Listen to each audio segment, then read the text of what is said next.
এখন বুঝি যে শাসন খেনে কিনলে কি হতো, তখন বুঝি নাই। আপনার নাম কি? মোহাম্মদ আবুল বাশার। রায়ের বাজার থেকে হারিয়েছেন? জি আপনি রায়ের বাজারের বেরিবাদের আশেপাশে ভাড়া থাকতো আপনার পরিবার, না? জি। আপনার মায়ের নাম কি?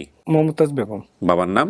আব্দুল জলিল। আমার বড় ভাইয়ের নাম ছিল মোহাম্মদ মনির, মারা গেছে। আমার ছোট ভাই কায়ুম, আর একবারে সবচেয়ে ছোট বোন মণিমুক্তা, না? জি নানার নাম হচ্ছে গনি হাওলাদার। বড় মামার নাম আলম, আর পরের জন আনোয়ার। জি আর চাচার নাম হচ্ছে জব্বার সিদ্দিক রিপন। জি। আমরা বাপসা 6 জন। বড় ভাইও মারা গেছে নানা বাড়ি। ওনার বাবা হচ্ছে ভ্যানের কারিগর ছিল। জি, বেন বানাতো। আপনার নানা দাদার বাড়ি ছিল বরিশালে। জি বরিশাল।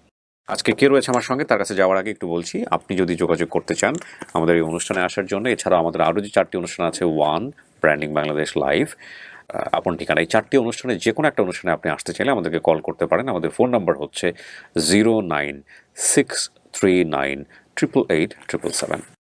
আপনার নাম কি? মোহাম্মদ আবুল বাশার। আবুল বাশার। বাশার ভাই, এটা কি বাবা মায়ের দেয়া নাম? জি। নাম চেঞ্জ হয়নি? জি না। আচ্ছা, আপনার জন্মসাল বলেছেন আপনি 5/4/1993। এত স্পেসিফিকলি মনে রাখলেন কিভাবে? যে এটাও আমি 12 বছরের বয়সে হারাইছি। 12 বছর বয়স থেকে হারায় না? আমি মনে অজান্তে মানে নিজে হারিয়ে গেছি ঘর থেকে। আর রায়ের বাজার থেকে হারিয়েছেন? জি আপনার নানা দাদার বাড়ি ছিল বরিশালে। জি বরিশাল। গ্রাম, পোস্ট অফিস, জেলা কিচ্ছু মনে নাই? জি না। 12 বছর বয়সে হারানো গ্রাম, পোস্ট অফিস, জেলা কিচ্ছু মনে থাকলো না? এটা কি বলেন আপনি? ছোট থেকে বড় হয়েছে ঢাকা। ঢাকাতেই বড় হয়েছেন? আচ্ছা, দেশের গ্রামের বাড়ি কথা আমরা শোনেন নাই বোধহয়। আপনি রায়ের বাজারের বেরিবাদের আশেপাশে ভাড়া থাকতো আপনার পরিবার, না? জি। আপনার মায়ের নাম কি? মমতাজ বেগম। বাবার নাম? আব্দুল জলিল, মোহাম্মদ আব্দুল জলিল। জি। আর ভাইয়ের নাম? আমার বড় ভাইয়ের নাম ছিল মোহাম্মদ মনির, মারা গেছে। তারপরে এলাম গিয়ে আমি। আমার ছোট ভাই কায়ুম, আর একবারে সবচেয়ে ছোট বোন সে হলো কি মণিমুক্তা মোহাম্মদ। মণিমুক্তা, না? জি। নানার নাম হচ্ছে গনি হাওলাদার। গনি হাওলাদার। মামার নাম আলম আনোয়ার। জি। চাচার নাম জব্বার। বড় মামার নাম আলম, আর পরের জন আনোয়ার। জি।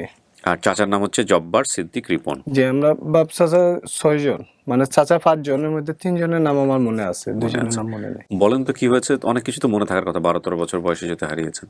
আমি ছোট থেকে বড় হয়েছি আমি ঢাকা। আচ্ছা। আর নানা বাড়ি তা বছরে 2 বছরে একবার যাইতাম তো বাপ মার সাথে। আর ও একদিন ও রায়ের বাজার থেকে, আমি ক্লাস তখন 5-এ পড়ি, ফাইনাল পরীক্ষা দিই। আর আম্মু আসলে গিয়ে আমার বাড়িতে গেছে কি নানা বাড়ি। আর শুধু আমি আসলাম আর আমার ছোট ভাই আর ছোট বোন। আর ও ফাইনাল পরীক্ষা দেওয়ার পরে আমি জানি না, আমার মনেও অজান্তে আমি হয়ে গেছি। তা যাইতে যাইতে যাইতে যেতে পরে আমার হুশ হয়েছে, আমি সদরঘাট গেছি। কেন গেলেন আপনি এরকম করে? আমি নিজেও বলতে পারি না। এই 12 বছর বয়সে আপনি হুট করে বাসা থেকে বের, এর আগে হয়েছে এরকম ঘটনা? জি না। তো এই এলাকায় আপনি পরবর্তীতে যোগাযোগ করেন নাই, যেখান থেকে আপনি হারাইছেন, ঢাকা? আমি 2014 সালে আমার একবার জ্ঞান বুঝ হওয়ার পরে 2016 সালে আমি ঢাকা আইছিলাম খোঁজার জন্য। আপনার ও, আপনি হারায় সিলেটে চলে গেছেন? জি। আচ্ছা। মেন সমস্যা আপনি হারানোর পরে আমি আইছি সদরঘাট। পরে আব্বুকে একটু ডরাইতাম, আব্বুর ডরে আমি একটু বের হয়ে গেছিলাম। পরে আমি আবার সন্ধ্যার সময় আছি, বাসায় আইছি। আসার পরে ছোট ভাইয়া বলছিল যে তুমি হয়েছিলে, আব্বা তোমার টুকাইতেছে, পাইলে মারবো। এই মনে আরো ডর হামাই গেছে। পরে আমি আবার চলে গেছি সদরঘাট। আমার মা তো গেছে নানা বাড়ি, তা আসবে তো এদিক দিয়ে সদরঘাট হয়ে আসবে।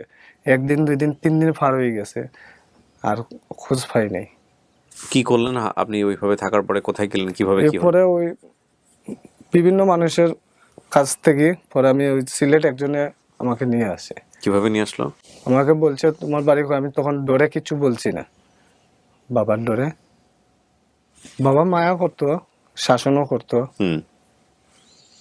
এখন বুঝি যে শাসন খেনে কিনলে কি হতো, তখন বুঝি নাই। আর এরপর থেকে এখন আমি বর্তমানে সিলেট আছি। বর্তমানে বাবা শাসন কেন করতো? কিভাবে শাসন করতো বাবা? মারতো না, এমনি বকাচকা করতো একটু। ওই যে লেখাপড়া, আমার বাবা নিজে আমাকে পড়াইতো, আমাদের ভাই বোনদের নিজে পড়াইতো, মাস্টার রাখতো না। আমার বাবা একজন শিক্ষিত আসলো, নিজে পড়াইতো, নিজে সবকিছু একটু শাসন করতো আর কি। শাসন তো ভালোর জন্য করতো। এই শাসনটাই পছন্দ হইতো না আপনার? জি। বুঝতেন না ওই সময়টাতে আসলে? জি না। তো সিলেটে আপনাকে নিয়ে গেল, তারপরে তারপর তো সিলেট থেকে এরকম থাকতে থাকতে এখন সিলেটে আমি বসবাস কি করি। করছেন আপনি? ওনার কাছেই আছেন নাকি ওখান থেকে অন্য কোথাও গেছেন? না, এখনো সিলেটে আছি। সিলেটে যে এখন নিয়ে গেল সে কি করেছে আপনাকে? নিয়ে ওনার পরিবারই রাখছে নাকি অন্য? পরিবারে রাখছিল, পরে হয়নি। কেন? মানে একটু জুলুম করতো, টাকা পয়সা ওই কাম কাজে দিলেই তো, আর যা রুজি করতাম সব নিয়ে। আচ্ছা, কি এই কাজ করে তো? ও যেসা তা ওই প্রথমে দিছিল আমাকে মোটরে, আর ওই মোটর জগৎ থেকে আমি আমার পরে একলা একা একা একা। আপনি কি করেন? মোটরের কিছু পারেন? জি, আমি ড্রাইভিং করি। আচ্ছা, আপনি ড্রাইভিং করেন? জি, এখনো ড্রাইভিং করেন? এখনো বর্তমানে ড্রাইভিং করতেছি। আমি 2010 থেকে আমি ড্রাইভিং শুরু করতেছি। কি চালান আপনি এখন? এখন বর্তমানে মাইক্রো বাস চালাই, মাইক্রোবাস। সার্ভিসের রেন্টে কার, ভাড়ায় চালিত গাড়ি। আপনার পরিবারে কে কে আছে? এখন বর্তমানে আমার ওয়াইফ আর এক সন্তান আছে। ওয়াইফ জানে আপনার জি, অতীত আমি জানে? এখানে আইছি, ওয়াইফ জানে। না, এখানে তো জানে, কিন্তু আপনি যেরকম ছোটবেলায় হারাই যে গেছেন। আমি সব কিছু খুলে বলছি। শ্বশুর শাশুড়ি আছে? সব, জি আছে। ওনারা মেনে নিয়েছে? জি, তো এখানে আসলেন কিভাবে? এই অনুষ্ঠানের খোঁজ পেলেন কিভাবে? আপনাদের ভিডিও আমি সব সময় রেগুলার দেখি। এর মধ্যে আপনার ওই যে আরেকটা ওই যে রেডিওর মাধ্যমে যখন বলতেন তখন আমি শুনতাম, এফএম রেডিওর মাঝে। হুম। আর ফেসবুক তেমন একটা বুঝতাম না, ও বুঝ যাওয়ার পর থেকে মাঝে মধ্যে আপনার ভিডিও দেখতাম। আপনার পেজে আমি মেসেজের মাধ্যমেও এত দূর আসা। এর মধ্যে আমার ফ্রেন্ড একজন আছে, তার মাধ্যমে আরো বেশি, সে আরো সহযোগিতা করেছে আমার লাগি। আচ্ছা, তো এখন সিলেট থেকে আসছেন আপনি জি, আজকের সিলেট এই থেকে। অনুষ্ঠানের জন্য। বাবার চেহারা মনে আছে? মার চেহারা মনে আছে? দেখলে চিনবো, কিন্তু মনে নাই। বাবা কি করতো? পেশা কি ছিল?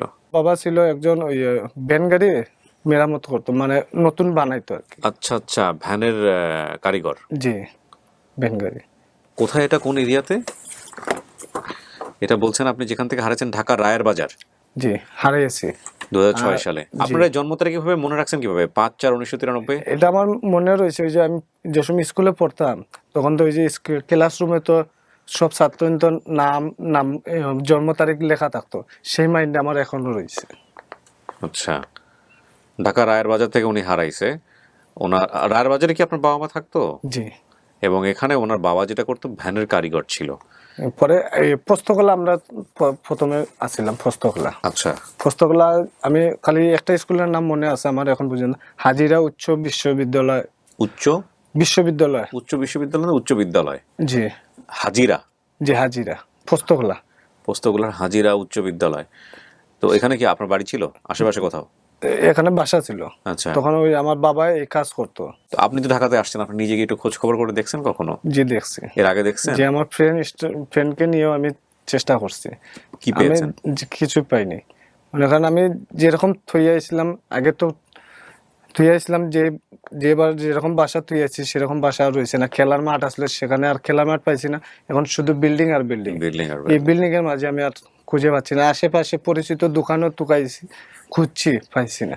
ঢাকা শহরটা যে কত দ্রুত চেঞ্জ হচ্ছে, আর এই ঢাকা শহরটা যদি আপনারা কেউ উপর থেকে দেখে থাকেন, উপর বলতে কি অনেকে হাই রাইজ বিল্ডিংয়ে গিয়েও দাঁড়ালে আপনি যদি চতুর্দিকে দেখেন আপনি আঁতকে উঠবেন। এত এত বাড়ি, ইট পাথরের, মানে একটা যান্ত্রিক নগরী যেটাকে বলে। আর যদি হেলিকপ্টার বা বিমান থেকে দেখার কখনো সুযোগ হয় তাহলে বুঝবেন আপনি যে আমরা আসলে কোথায় থাকি। এই যে মাঝে মাঝে কিছুদিন আগে তো ওর ভূমিকম্প হয়ে গেল। মানে সত্য কথা বলতে যেটা, যে বাংলাদেশের মানুষ অনেক ভালো, অনেক বেশি ভালো, এবং অনেক বেশি ভালো বলেই বছরের পর বছর, যুগের পর যুগ ঢাকা শহরের জ্যাম, এই অসহ্য জ্যাম যন্ত্রণা আমরা সহ্য করে যাচ্ছি। সরকার বদলের জন্য আন্দোলন হয়। সরকার, যদি আমি কথা থেকে একটু দূরে সরে যাচ্ছি, তারপর ওটা খুব গুরুত্বপূর্ণ মনে পড়লো বলেই বলছি যে এত কিছু পরিবর্তনের জন্য আন্দোলন হয়, কিন্তু আমরা এই পরিবর্তনগুলো কেন করি? প্রশ্ন থাকা উচিত, তাই না? আমাদের ন্যায্য অধিকার আদায়ের জন্যই তো করি। তাহলে এই ন্যায্য অধিকার আদায় যদি না হয়, এই পরিবর্তন করে লাভটা কি? Big question. কিন্তু মানে আমার কাছে মনে হয় ঢাকা শহরের মানুষের জীবন 90% সহজ হয়ে যাবে, 90% প্রফিটের দিকে চলে যাবে যদি শুধুমাত্র এই জ্যামের প্রবলেমটা সলিউশন করা হয়। কিন্তু কথা হচ্ছে, যুগের পর যুগ ধরে, মানে এটা একদিন দুদিনের ব্যাপার না, যুগের পর যুগ ধরে এই প্রবলেমটা টিকে আছে, এবং এটা টিকে থাকেই কেন? আমাদের এত সামর্থ্য থাকার পরেও আমরা ঢাকা শহরের জ্যামের প্রবলেমটাই আজ পর্যন্ত সলভ করতে পারলাম না। কি পরিমাণ অক্ষম আমরা, তাহলে চিন্তা করে দেখেন। তো এই কথাটা আসলে ওনার প্রেক্ষাপটে হঠাৎ করে মনে পড়লো, কথায় কথা আসে, একটা কথা আছে না। তো উনি বললো যে ঢাকা শহর চেঞ্জ, কোনো কিছু খুঁজে পাইনি। ঢাকা শহর আসলে খুব দ্রুত চেঞ্জ হয়ে যাচ্ছে। একটা বিল্ডিং উঠতে সময় লাগে কত বছর, 1-1.5 বছরের মধ্যে পুরো বিল্ডিং কমপ্লিট হয়ে যায় খুব র্যাপিডলি। এবং এখন কোনো ফাঁকা জায়গা পাওয়াটাও খুব মুশকিল। এবং আপনি আরও ইন্টারেস্টিং বিষয় হচ্ছে ঢাকা শহরের চারপাশে যেভাবে সিটি বর্ধিতকরণের কাজ চলছে, সেটা আরও বেশি অ্যালার্মিং। যাই হোক, আমাদের প্রতি সৃষ্টিকর্তার রহমত আছে, মায়া আছে, দয়া আছে, যে কারণেই ভূমিকম্পের হাত থেকে আমরা এখন পর্যন্ত আহ, বড় কোনো ধরনের কোনো ক্ষতির সম্মুখীন হইনি। আল্লাহ আমাদেরকে ভালো রাখুক, নিরাপদে রাখুক। এগুলো তো চিন্তাই করতে পারি না আমরা, কারণ এত ম্যাসিভ একটা সিটি এবং এখানে যদি বড় স্কেলের কোনো ভূমিকম্প হয়, আমাদের ভবিষ্যৎ যে কোথায় যাবে এটা অচিন্তনীয়। তারপরেও আমরা আসলে আনপ্ল্যানভাবে আমাদের শহরটাকে বড় করেই চলেছি। যাই হোক, আমরা আর কথা বাড়াবো না। আমাদের কাজ হচ্ছে এই আবুল বাশার, তাকে তার পরিবার খুঁজে দেয়া। বাবার নাম কি বলছিলেন? মোহাম্মদ আব্দুল জলিল। আব্দুল জলিল। মায়ের নাম মমতাজ বেগম। মমতাজ বেগম। ওনার নানার নাম ছিল গনি হাওলাদার, ঠিক আছে। জি, আর দাদার ভাই, নাম নানির নাম মনে নেই। জি, ভাইয়ের নাম মনে আছে বেশ কয়েকজনের, মনির, হোসেন এবং কাইয়ুম। আর বোন হচ্ছে মণিমুক্তা। মণিমুক্তা কি একজন না দুইজন? একজন। ঢাকার আমার রায়েরবাজার বড় ভাইও মারা গেছে নানা বাড়ি। জি, বেরিবাদের আশেপাশে ওনারা ভাড়া থাকতো। ওনার বাবা হচ্ছে ভ্যানের কারিগর ছিল, ভ্যান বানাতো, ভ্যান ঠিক করতো, যাই হোক না কেন জি, ব্যান্ড বানাতো। বানাতো। সো চলেন আমরা সবাই মিলে একটু চেষ্টা করি, আল্লাহ যদি তৌফিক দেয় তো আমাদের এই বাসার সেও তার বাড়ি ফিরে যাবে ইনশাল্লাহ।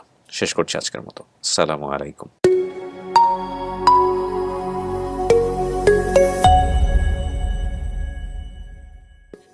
প্রিয়